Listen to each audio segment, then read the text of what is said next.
Having a dream. Here's the reality. Wake up. Wake up. You're having a dream. Here's the reality. Oil, natural gas, and coal provide 84% of all the world's energy. That's down just 2 percentage points from 20 years ago. And oil still powers nearly 97% of all global transportation.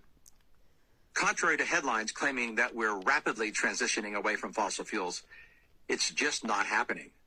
2 decades and $5 trillion of governments investing in green energy, and we've barely moved the needle. This was supposed to be easy. Why is it so hard? In a word, rocks. To get the same amount of energy from solar and wind that we now get from fossil fuels, we're going to have to massively increase mining by more than 1,000%. Wow. This isn't speculation, this is physics. Copper, iron ore, silicon, nickel, chromium, zinc, cobalt, lithium, graphite, and rare earth metals like neodymium.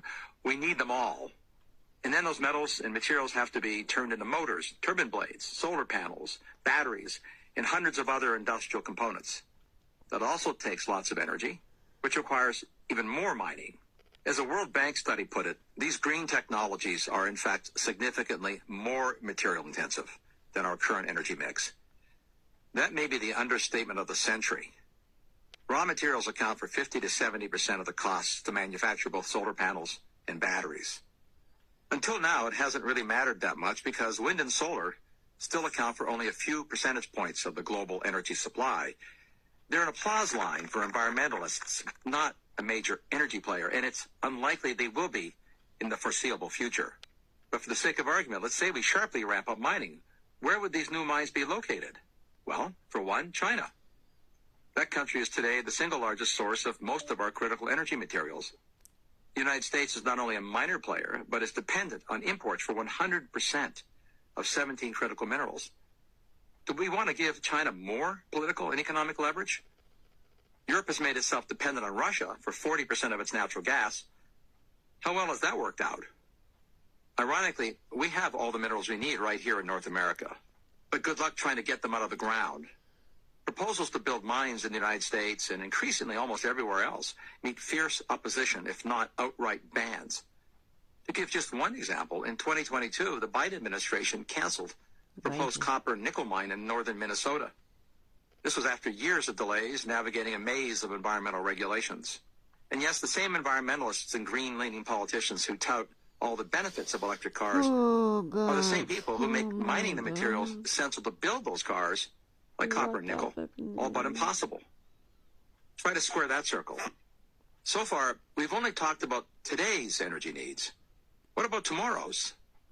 Future energy demand will be far greater than today's. That's been true for the entire history of civilization. The future will not only have more people, but also more innovations. And entrepreneurs have always been better at inventing new ways to use energy than to produce it. It's obvious but worth stating. Before the invention of automobiles, airplanes, pharmaceuticals, or computers, there was no energy needed to power them.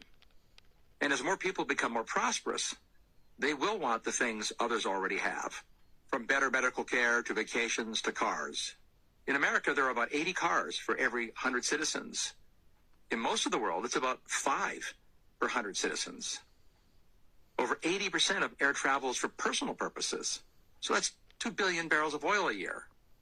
Hospitals use 250% more energy per square foot than an average commercial building. And the global information infrastructure, the cloud, already uses twice as much electricity as the entire country of Japan, the world's 3rd largest economy.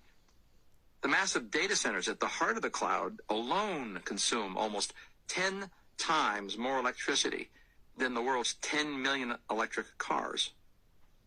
E-commerce has taken off and is propelling record growth in warehouses, increasingly filled with energy-hungry robots. America's truck freight index more than doubled in the past decade to deliver the goods to and from those warehouses. These are today's known trends. While we can't predict the future, we can predict there'll be more innovation in robotics, drones, quantum computing, biotechnology, and new industries not yet imagined. All of it will require more energy, a lot more. Fossil fuels, nuclear energy, and yes, renewables will be required. But if you think we could get it all from wind and solar, Dream on. I'm Mark Mills, Senior Fellow at the Manhattan Institute for Prager University. Oh my